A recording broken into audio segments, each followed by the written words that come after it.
안녕하세요 여러분. 4월 8일 월요일 아침입니다. 어제는 예배 잘 들으셨나요? 오늘도 하루 한 말씀으로 새로운 하루를, 새로운 한 주를 주님과 함께 시작하는 은혜의 시간 함께 보내시기 바랍니다. 이 시간 우리에게 주신 말씀은 오늘부터 구약 성경의 아모스를 함께 보려고 합니다.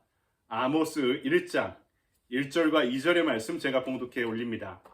유다왕 우시아의 시대, 곧 이스라엘 왕 요아스의 아들 여로보암의 시대에 지진전 2년에 드고아 목자 중 아모스가 이스라엘에 대하여 이상으로 받은 말씀이라. 그가 이르되 여호와께서 시온에서부터 부르짖으시며 예루살렘에서부터 소리를 내시리니 목자의 초장이 마르고 갈멜산 꼭대기가 마르리로다. 아멘. 주님의 말씀입니다. 주님께 감사드립니다. 이 시간 우리에게 주신 말씀 가지고 아모스 서론이라는 제목으로 말씀을 나누고자 합니다. 오늘부터 이 아모스 서를 통해서 하나님께서 하나님의 백성들에게 주시는 메시지를 함께 듣고자 합니다. 아모스서는 12권의 소선지서 중에 세 번째로 편집해 자리를 잡고 있습니다. 하지만 문서로 쓰여진 예언서 중에서 가장 먼저 쓰여진 예언서이기도 합니다. 쉽게 말하면 예언자 중에 가장 먼저 활동했던 초기의 예언자라고 할 수 있습니다. 주전 8세기에 활동을 시작했고요. 이 아모스 이후 조금 시간이 지나서 호세아가 남한국 유다에서 활동하기 시작합니다. 전체 9장의 내용 중에 오늘 1장의 1, 2절 짧은 말씀을 통해 아모스 전체의 내용을 서론적으로 먼저 살펴보고 시작하고자 합니다. 먼저 아모스는 누구인가요? 1절을 보면 드고아의 목자 중 아모스가 이스라엘에 대하여 이상으로 받은 말씀이라 이렇게 소개하죠. 구약 성경에 누구를 보통 소개할 때 누구누구의 아들 아무개다 이렇게 소개를 하는데요. 아모스는 고향과 직업만 소개되어 있습니다. 그러니까 아버지를 얘기해도 알만한 사람이 아니라는 거죠. 누추한 집안 태생이었기 때문입니다. 또 재미있는 점은요. 드고아라는 지역은 유다 남방에 있는 지역인데요. 그가 북왕국 이스라엘에서 활동했다는 점입니다. 그리고 그의 직업은 목자이면서 양치는 목자이면서 아모스 7장에 보면 자기를 뽕나무를 재배하는 자다 이렇게 소개하는 그런 구절이 나오는데요. 한마디로 목자이며 평범한 농부였음을 알 수 있습니다. 하지만 당시 북왕국 지역은요, 경제적으로, 문화적으로, 군사적으로 최고의 전성기를 맞이하고 있던 그런 시절이었습니다. 근데 남왕국에서 찾아온 그것도 직업이 매우 비천하고 평범한 예언자가 예언을 시작할 때 그 북왕국의 사람들이 어떻게 받아들였을까요? 요새 한국의 대형 교회들을 보면은 목회자들의 스펙을 매우 중요시 여기더라고요. 대학도 인류대를 나와야 되고 미국에 꼭 유학을 갔다 와야 되고 최소한 목회학 박사나 다른 박사 학위를 갖고 있어야 된다고 성도들이 보통 생각합니다. 우리 교회 수준의 목사님은 이런 학력과 양력을 지니고 계셔야 된다라고 생각하는데요. 그런 기준에서 볼 때 아모스는요, 우리들이 생각하는 그런 기준에 전혀 합당한 사람이 아니었습니다. 여러분, 영국의 유명한 청교도 설교가 중에 찰스 스펄전이 있죠. 이분은 제대로 신학 공부한 분이 아닙니다. 15살부터 예수를 믿기 시작했고요. 17살부터 목회를 시작했습니다. 정규 교육을 제대로 받지 못한 거죠. 하지만 그는 위대한 영국 청교도 설교가로 교회 역사에 발자취를 남겼습니다. 그가 15살에 보조교사로 활동할 때요. 학교에서 주방장으로 일하고 계셨던 분이 메리 킹 여사란 분이었는데요. 이분이 그의 멘토와 같은 역할을 해주신 분입니다. 이분은 학교에서 주방장 역할을 하면서 당시에 유행하던 잡지가 가스펠 스탠다드라는 잡지가 있었는데 그것을 정기 구독하던 여성이었습니다. 그 잡지책을 보면서 하나님의 주권과 은혜의 교리에 눈을 떠가기 시작합니다. 이 내용이 찰스 스펄전에게 그대로 영향을 끼치게 되었는데요. 그녀에게 배우고 그녀와 대화하면서 하나님의 은혜의 교리에 눈을 떠가기 시작한 것입니다. 스펄전의 설교집을 보면 이 메리킹 여사에 대한 예화가 상당히 많이 등장하고 있는데요. 그에게 얼마나 이 평범한 여성이 큰 영향을 끼쳤는가 하는 것을 알 수 있는 거죠.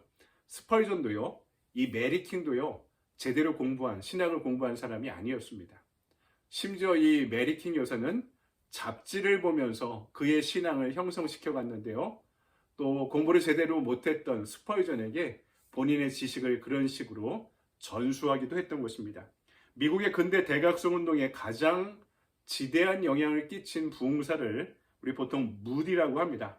근데 무디도요, 신학 공부를 한 사람이 아닙니다. 침례교 평신도 설교가이자 부흥사로 유명한 분입니다. 하나님은 적재적소에 하나님을 일을 위해서 그 시대의 예언자를 부르시고 사용하셨던 거죠. 예언자들은 출신과 학력과 배경이 중요하지 않았습니다. 먼저 진리를 바라고 하나님께 배우는 사람들이었고요.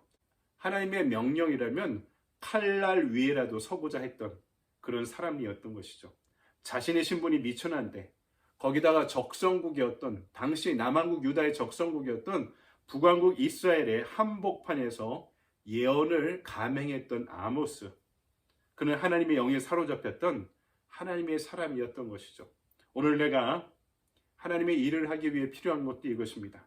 출신과 배경과 학력이 중요한 것이 아니라 오늘 이 시대는 하나님께 마음을 열고 하나님의 복음을 시대에 전할 예언자를 기다리고 있는 것입니다.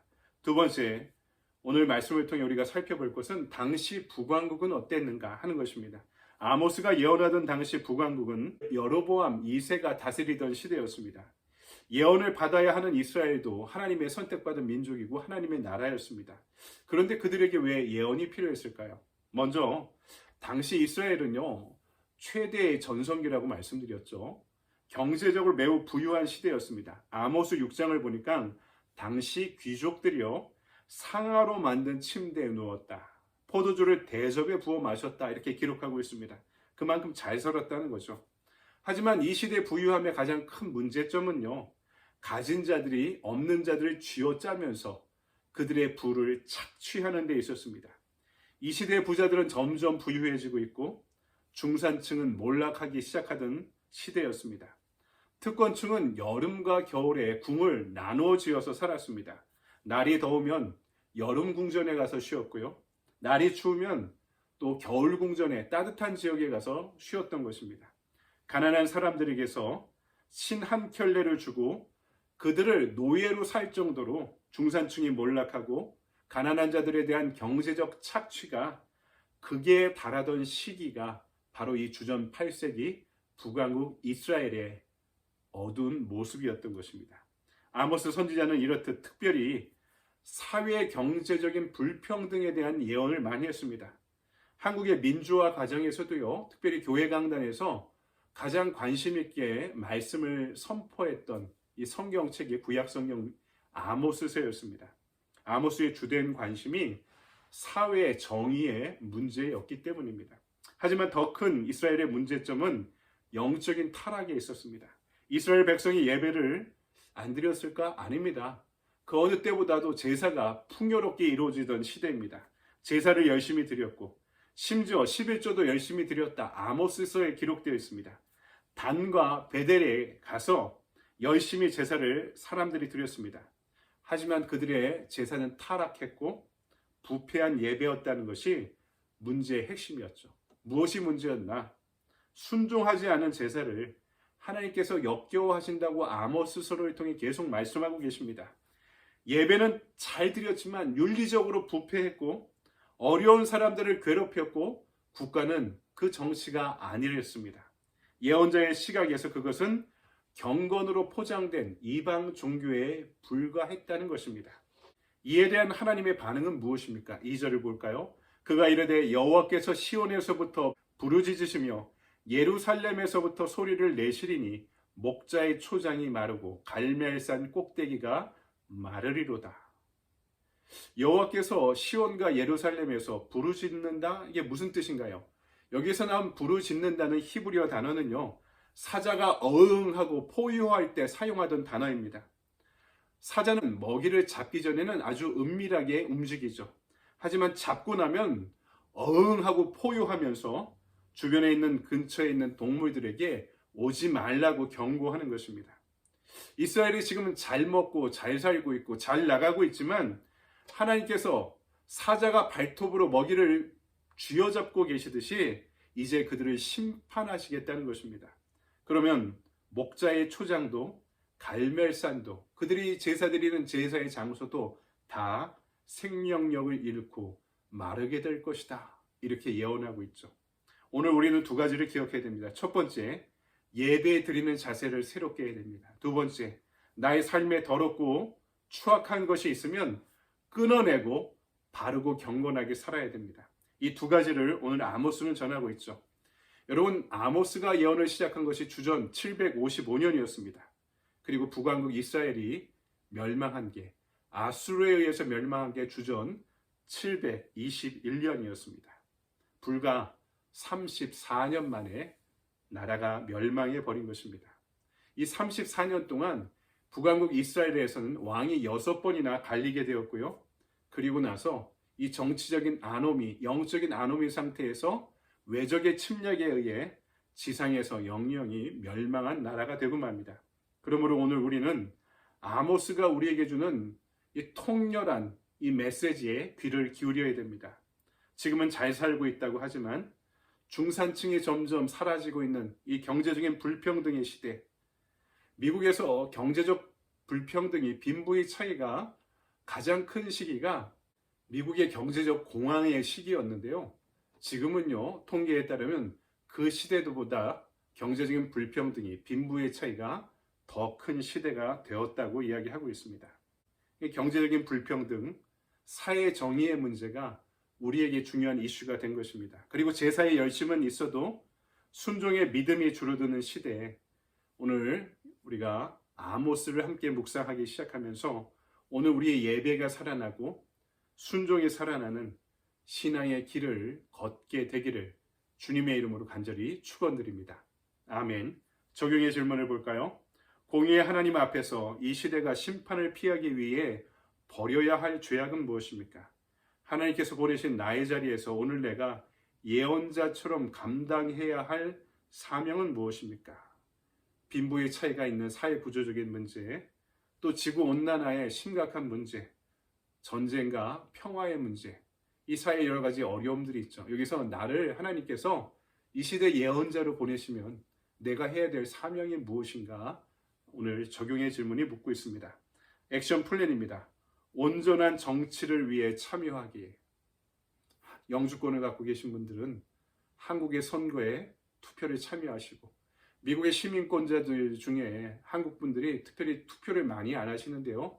유권자 등록을 하고, 여러분이 필요할 때 이 아모스가 이야기한 사회 정의를 위해 우리가 어떤 가치를 붙잡아야 되고 무엇을 희생해야 되는지 여러분이 유권자로서 미국의 한가운데서 미국의 정치를 위해서도 우리 기독교인들이 분명한 메시지를 갖고 신념을 갖고 참여해야 되겠습니다.